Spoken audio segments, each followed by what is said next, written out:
All right. Zach, the Zack Attack, we are back. This one's going to be short and sweet. Our last episode went a little bit longer, sometimes, I guess that happens. It happens every once in a while. Yeah. But Lead with Empower podcast is back. We are on the 2026 side of things. Did 5 episodes in 2025 at the tail end. We are recording episode 2 of the new year. If you missed it, episode 1 of the new year focused in on this concept that can help us control the controllables and put ourselves in the best possible seat to achieve what it is that we want to achieve during the new year.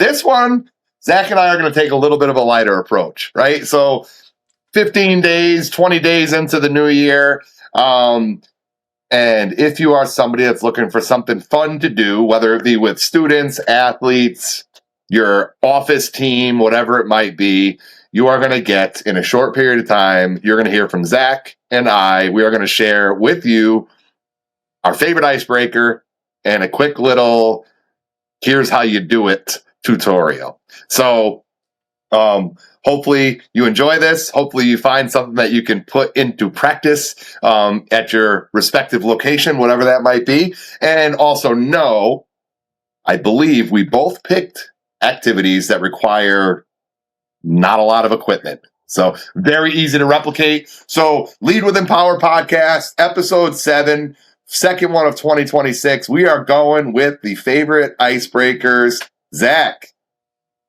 Of course, I'm going first. Take it. So I love this icebreaker for several different reasons. But before I name it, I know one of the reasons is because I personally love playing it and I love being a part of it. So I think that's a selfish end of it. But you didn't specify like what icebreaker. Yep, favorite icebreaker. Open-ended. That's all you said. So I'm going to say it. So it's my favorite for that reason. It's called group juggle. And to explain a very quick way to do so is, let's say you have 10 participants or 10 people in a group. You put them in a circle, and you can have either a tennis ball or a foam ball or a dodgeball or whatever the participants are comfortable with. Yep. My favorite is tennis ball. And I'll throw it as the leader to one person across the way. They catch it, and as the icebreaker, they have to explain a couple of things, whether it's how long they've been in the sport or at this job or in school or whatever the case is. Maybe something silly about themselves, maybe their favorite superhero or favorite book, favorite movie, whatever typical ice-breaking questions or answers that you want to hear, you can choose. So very open-ended that way. They then throw it to somebody else across the way. Can never throw it to the same person, so a different person each time, and they have to try to remember who they caught it from and who they threw it to for their first round. Of course, this is explained at the beginning. And then it goes so on and so forth until the last person catches it that hasn't got the ball yet, and then it comes back to me. Awesome. So it sets the precedent of learning a little bit about each other. It's not a fast-paced activity. It's very slow. And then my favorite part about it is that you get to throw things. I like throwing and catching. So like I get to play with the ball. This activity. But I've seen this. This is level 1, so round 1, and I've seen people like get super excited to catch it, like don't know who they're going to throw it to, and then learn more about each other. Even people that have worked together for a long time learn more about each other from the questions that they're answering every time they catch it. And then I have a fun little time. I was like, okay, somebody raised their hand. Everyone raised their hands if they remember who they caught it from. Like, who'd you throw it to? I'm like, okay, point at them. Boom. And you see a bunch of arms go out, pointing to the person. Like, okay, cool. And then I bring out a second ball. And I'm like, all right, so we are going to do the same exact thing, and you're going to catch it and throw it to the same person, except I'm going to throw the first ball. A few seconds later, I'm going to throw another. And then it goes on from there. And I'm not sure how many levels you want me to talk about here, Dan, but that's essentially the icebreaker that I love using. Yeah, no, great. Group juggle is a fan favorite. So like, as Zach said, the level 1 part is the pure icebreaker. Every time a person catches the ball, we typically ask them to say their name and then some sort of prompt. As Zach touched on, the facilitator or the leader, the teacher, whoever it is, they're the one that starts each round. So like Zach would say, hey, this first round, it's like your name and something fun you did during the holiday break. Yep. Oh, next round, your name and your favorite snack food. So as the leader of it, you can do as many rounds of this icebreaker version. And you can have some fun prompts or some more serious discussion prompts. But I would always say when you do this, build from simple to complex, right? For the discussion prompt. Like don't ask them like first question, like coming out swinging, like what's your deepest fear? Right.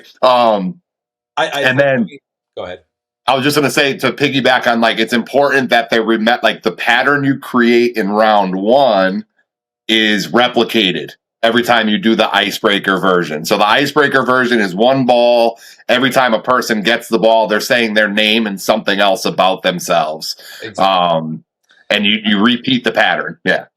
I mean, if you want to talk about a deeper level of group juggle, I just kept it surface level like that. That's the fun part. But if you want to get into facilitating stuff and some empower leadership stuff, is like we ask, okay, let's say someone drops the ball accidentally. Okay, well, why did we drop the ball? Like let's talk about it. Like, oh, I was looking at the first one that was going around and not ready for the second. I'm like, oh, okay, but like, let me ask you this: Can you right here, eye contact? Can you always catch a ball when I throw it to you? Like, yeah, I'm never gonna miss. Yeah. Like, what do you have to worry about in this game? I guess the only person throwing it to me is one person. I'm like, okay, what are we gonna look at this entire time? The person that's gonna throw it to me. Okay, let's do that. So eventually, I get to the point where like, if you understand that you're doing one job, you're catching it from one person and you're throwing it to the same person that you threw it to last time, this game's gonna work just great. And then we can get into, okay, I'm gonna add another one. I'm gonna add another ball. I'm gonna add another ball. And I've gotten to the point of like, let's say a group of 20.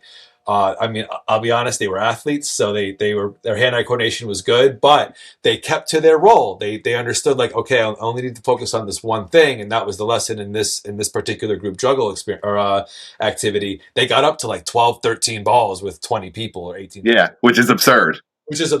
And like at that point, as a facilitator, I need to pay attention too. I'm like, okay, like where's this ball coming from? I have to catch 15 balls and put them in my pockets for this to work.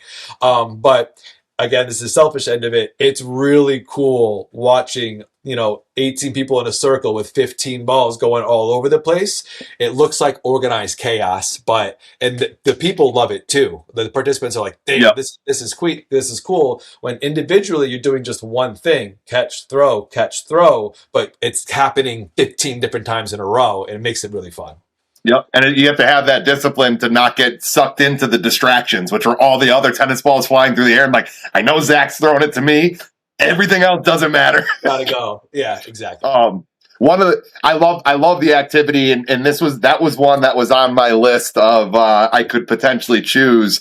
I think back to we did this when we worked with the Connecticut Sun basketball team during their All-Star break. Yep. This was like our opening engager activity, and it was cool to see because these are professional athletes. Yeah. We did the icebreaker version, and some of them are like, "Oh my god, this is so stupid." Which is, we typically face some of that stuff in pro. Like, what are we doing here? Yeah. As soon as we added a second ball, and we put like a lot of times we'll do like 3 strikes and you're out. So if you drop, if we're trying to do 2 at the same time, we drop it 3 times, we're done. Yep. We move on. To see this group of athletes go from like, this is going to be the longest 2 hours of my life to locked in, celebrating.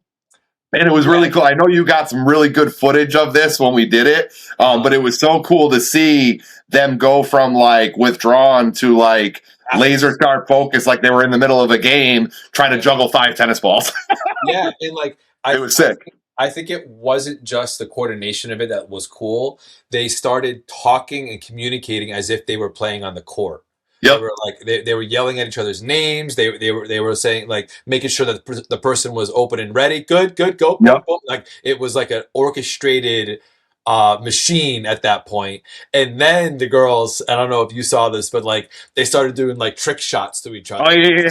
Yeah, but it worked, like, because Yep. that's what they do for a living. So it was kind of cool to see that flair to it, but to see that change from like what my favorite animal, like what's going on, like maybe not that elementary, but to all of a sudden, okay, now this is an activity I can get behind was a buy-in for us to them as well. Yeah, 100%. So group juggle, again, simple in concept. It's a at its core, it's a basic icebreaker activity. Throw the ball, or catch the ball, say something about yourself, toss the ball to somebody else in the circle, and then you could build in this level 2, which is multiple throwables getting juggled by the group at a time, and it tends to become a nice little lead-in activity around like, what's my focus? What are the distractions? Right. And how do I have the discipline to stay away from what's distracting and just really lean into Zach's throwing me the ball. I don't need to look anywhere else. Yeah. What I like about this activity too, especially for people that are in like education, teachers or coaches where they're seeing the same group of people kind of day in and day out, it's an activity where you can do it more than once. So like the multiple ball group juggle in particular. Hey, last week our group did 4. We juggled 4 objects at the same time. On Friday, we're going to try it again, see if we can get to 5. Right? So not only is there this icebreaker purpose, but it's also something that you can reuse, and because they're kind of trying to compete against themselves as a class.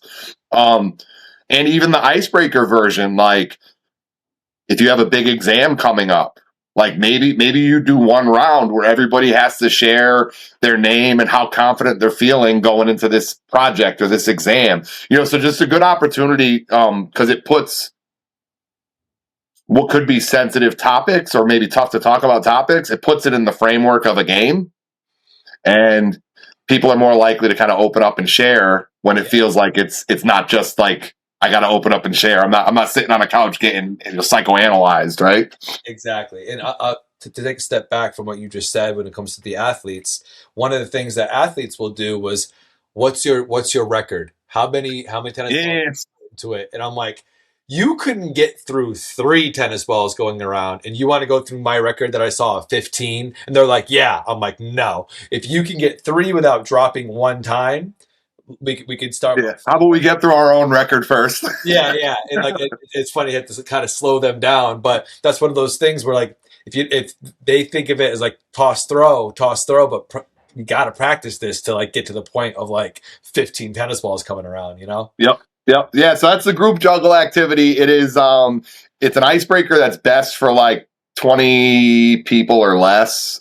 Typically, if it's a bigger group, it can get a little bit slow. But it's a great one. And we'll make sure we include a little blurb in the episode as far as some like facilitator notes. So if you do try to try it out, or if you do want to try it out, you'll have some resources to lean back into. I'm going to go with, and again, this is such a tough question. Picking one icebreaker that's my favorite, but I've had some really good experiences with it recently. So I'm going to go with Peek-a-Who. I'm not a wow. Yeah, okay. I'm not a big fan of the name. But it's what it was called in the book that I had in like college when I learned the game. Yep. But Peek-a-Who, it is not an icebreaker that you should do with a group that's like just meeting. It's not like the first thing you should do with a group that's just meeting each other for the first time. Right. So given that we're in the new year, maybe some schools are coming back from break. Obviously, all the students have been in classes for already half a school year. So this is one that's more for a group that's a little bit more formed, right? They know each other. There's some pre-existing relationships. But essentially what you do, there's 2 versions of Peek-a-Who I'll explain. Version 1, you split your group into 2 teams. Team A versus Team B. In between, and then you give each team a little area to kind of hang out in, typically sit or kneel. Then what we do is we hold up a tarp or a blanket, right? So you need 2 people to run this activity, or maybe one of your students or one of your coworkers can help lead it with you. But essentially you have Team A on one side, Team B on the other side, and then this tarp or blanket up between the 2 teams. So A cannot see B and B cannot see A. None of them. Yep. And then just a facilitator hack. Step on the bottom corner with your foot, hold the top corner with your hand. That'll prevent any shenanigans because teams will try to cheat in this game. Then you'll explain each team will secretly send one person from their team staging area up to the tarp. Secretly is key, right? You don't want to like stand up because the other team will know who's up there. So kind of sneak up to the other side of the tarp. Once each team has the representative up at the tarp, the two leaders are going to go 3, 2, 1 and drop the tarp. And what you're trying to do, if Zach and I were the two people up at the tarp, I was on team A, Zach's on team B, I'm trying to say Zach's name correctly before he says my name. Yep. And if I do that, I win. Zach joins my team. If Zach says my name first correctly, I lost the face-off. I join Zach's team. So even if you win the game, great, you're on your team. If you lose your face-off, you're still in the game. You just join the other team. It's one I did yesterday with like middle schoolers. It's one we've done with like adult corporate groups. Oh, yep. And it's with athletes, with college. Again, once they get past the corniness of like the concept in the beginning, it's a hit. 3, 2, 1, drop. So that's the Peek-a-Who version. 2 teams, each team sends somebody up to the tarp. You're trying to name your opponent faster than they can name you. If you win, you stay on your team, and the person you beat joins your team. If you lose, you join the team of the person that beat you. I will say, after all the Icebreaker first activities that we've had, Peek-a-Who is one of the top ones that gets people loosened up. Like the tenseness of what's going on with the power, like what are we doing here? What program? What are we going to be doing today? How often do you hear that? What are we doing today? And like all of this of like the uncomfortable feeling. The Peek-a-Who breaks people the most when it comes to relaxing. There's zero pressure. There's zero losing. It's silly. It's fun. It's competitive. It doesn't matter, but it gets people like, yeah. And what I will say, and again, this is like if you want to just run the fun version, it's just this fun competition. You're trying to name other people.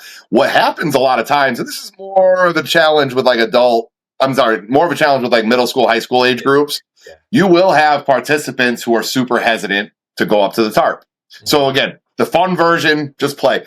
If you start to, especially if you're running this activity with like a student group, if you're starting to see people like, I don't want to go up to the tarp, I don't want to go up to the tarp, I don't want to go up to the tarp, it's a good opportunity to stop the game.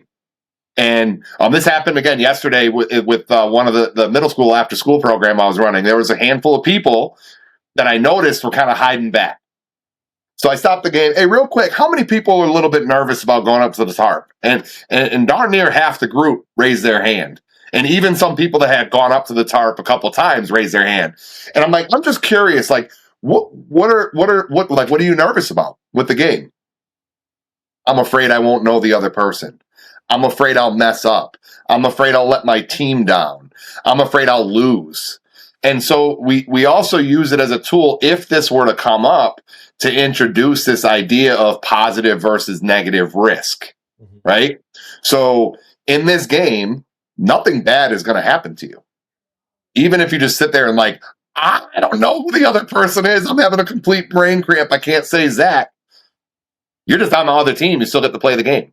Yep. So we get students to think about it's a risk because I don't know what's going to happen. I don't know who's going to be on the other side of the tarp. Risk is defined as doing something and we don't know the result.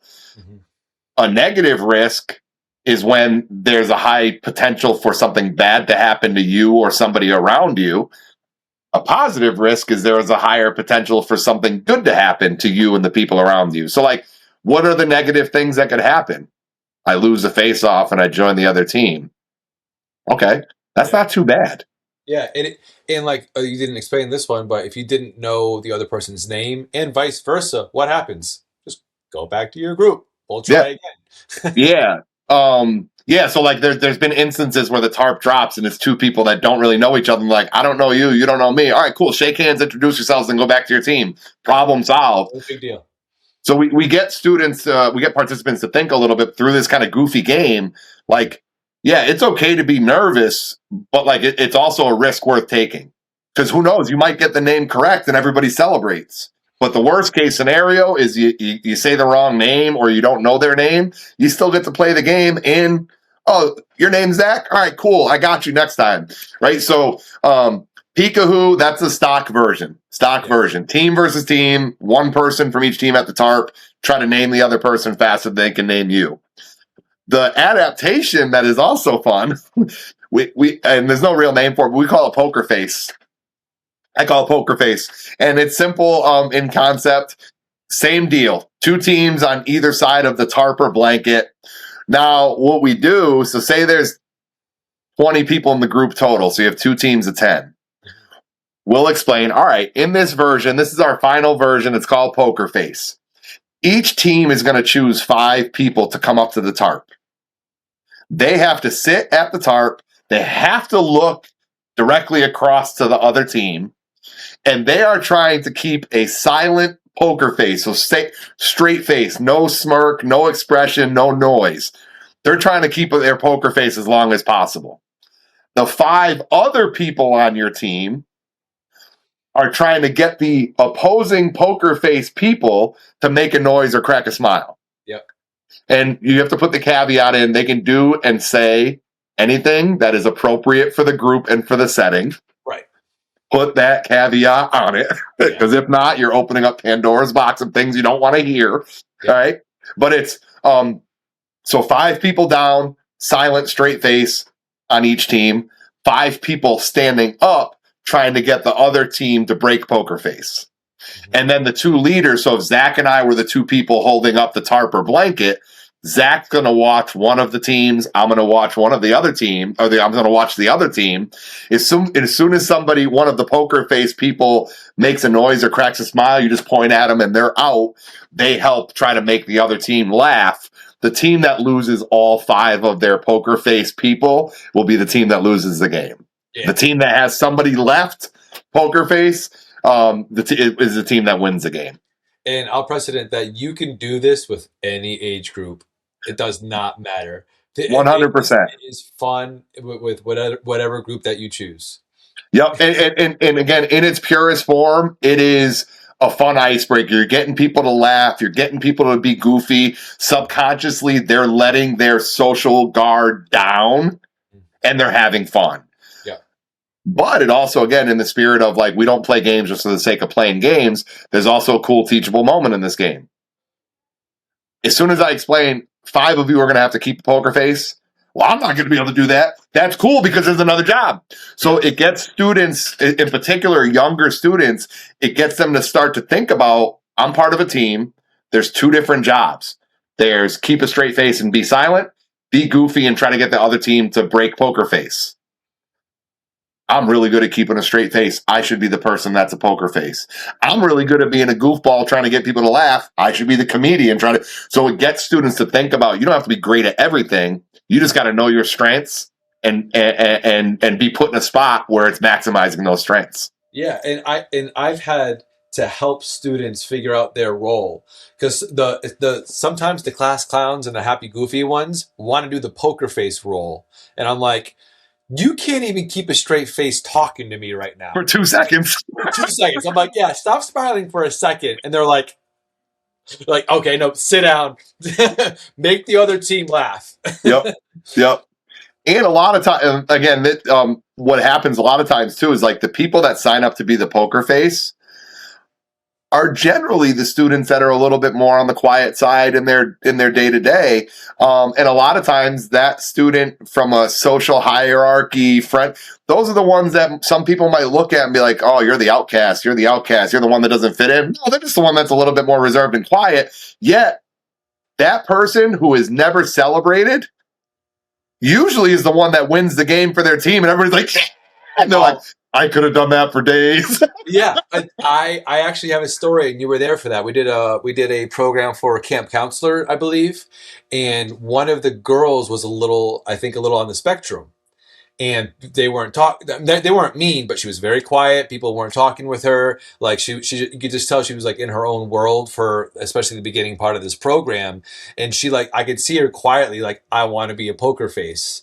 and she like got down, and like there was a little argument, like little disagreement of like who should go there, and I'm just like, let's give it a chance, let's give it a shot. And it worked out just as I wanted, where it ended up she was the last one standing. Yeah. Yep. she beat everyone on the other side, and she was celebrated on her team for being able to do that. And I'm like, I knew she was able to do it, but like it was cool to see that progression of I think I can do this, or like, but I can't speak up about it, so I had to like a little bit be the voice for her, and then she was the hero at the end, you know. So it's a cool game. It's like I said, it helps people organically kind of let down their social barriers. It can be used to introduce the idea of different roles and how both roles contribute to team success. And I love what we do for Empower, because it's not about who's the smartest or who's the best athlete or who's the most popular. It's really about like who's going to listen, who's going to share ideas, who's going to treat each other well, who's going to persevere. And like, so a lot of those, whether it's students or employees or athletes that don't normally get accolades in like the day-to-day environment, a lot of times those are the ones that shine most in our programs. So like for Zach's example, this is a young student who probably doesn't get a lot of high fives or celebratory moments. She just won the damn game for her team. It was like, yeah, carrying her out of the gym. So, but yeah, 2 simple games designed for some relationship development or relationship fortification, that are also fun and have a little bit of a competitive spin. So we got group juggle level 1, Icebreaker. Group juggle level 2, little bit of a challenge, right? How many objects can we juggle? We got Peek-a-Who, a little bit of an advanced Icebreaker, and then we got Poker Face, which again is a little bit of a introductory problem solving role clarity activity. So again, we'll throw up some words and some language, and we'll throw up some documents in the notes for the episode. But Zach, that was episode 7 of the Lead with Empower podcast. Oh. 2 dynamite kick-ass icebreakers you can add to the arsenal. Got it, man. All right. Thank you for checking it out. Lead with Empower on our YouTube channel and on Instagram. Follow for more content just like this. We'll see you around. Cool. Thank you. Thank you.